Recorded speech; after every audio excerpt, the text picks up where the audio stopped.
공동 대응에 나선 것은 한미뿐만이 아닙니다. 일본 열도를 넘긴 북한 탄도미사일 발사에 미국 바이든 대통령과 일본 기시다 총리도 전화 통화를 갖고 북한을 강력하게 규탄했습니다. 네, 미국은 유엔 안보리 공개회의를 소집해서 북한 미사일 문제 논의에 착수할 예정입니다.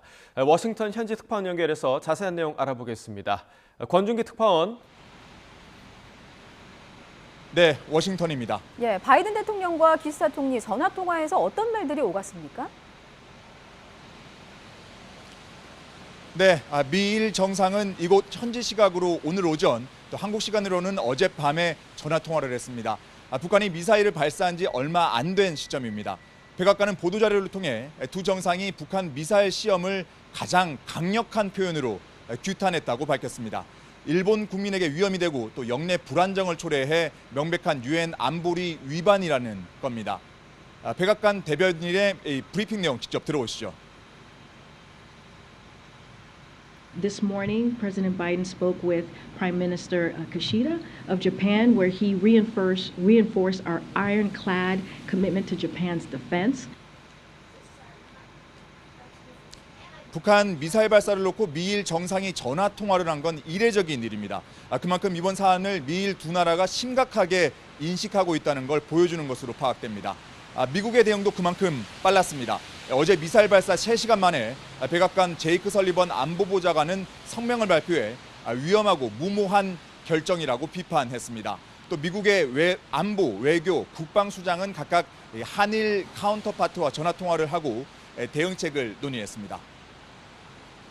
네, 북한의 미사일 발사 이후에 미국이 한국과 일본 두 나라와 각각 군사훈련도 실시했다고요? 그렇습니다. 하와이에 사령부가 있는 인도태평양 사령부가 어제 훈련 사실을 공식 발표했습니다. 먼저 한미 두 나라 공군은 전북 군산 앞바다 서해에서 연합훈련을 실시했습니다. 공대지 합동 직격탄 실탄 사격 훈련 등을 포함해 정밀 폭격 훈련을 벌였습니다. 또 미군과 일본 자위대는 동해 상공에서 전투기를 출격시켜 양자 훈련을 실시했습니다.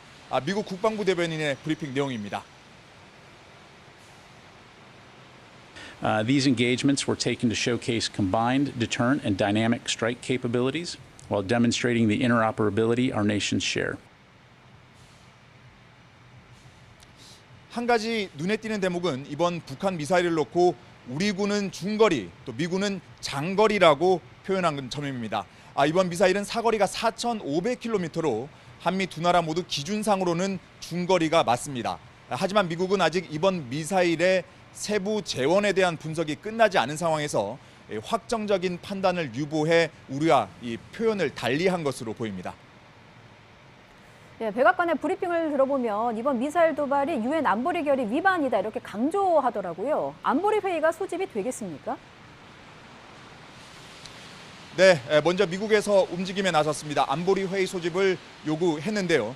린다 토머스 그린필드 미국 주 유엔 대사가 안전보장이사회 공개회의를 소집해달라고 요청했습니다. 또 프랑스와 영국도 안보리 소집 요구를 이미 한 것으로 확인됐습니다. 따라서 현지 시각 5일, 그러니까 여기 시간으로는 내일인데요. 유엔 안보리 회의가 열릴 가능성이 높아 보입니다. 하지만 결론이 도출될지는 미지수입니다. 비토권을 가진 중국과 러시아 두 상임 이사국이 북한에 대한 추가 제재에 부정적이기 때문입니다. 따라서 회의가 열리더라도 북한의 이번 도발에 대한 각국의 규탄 입장은 나오겠지만 제재안이 결의될 가능성은 미지수로 보입니다. 지금까지 워싱턴에서 YTN 권윤기입니다.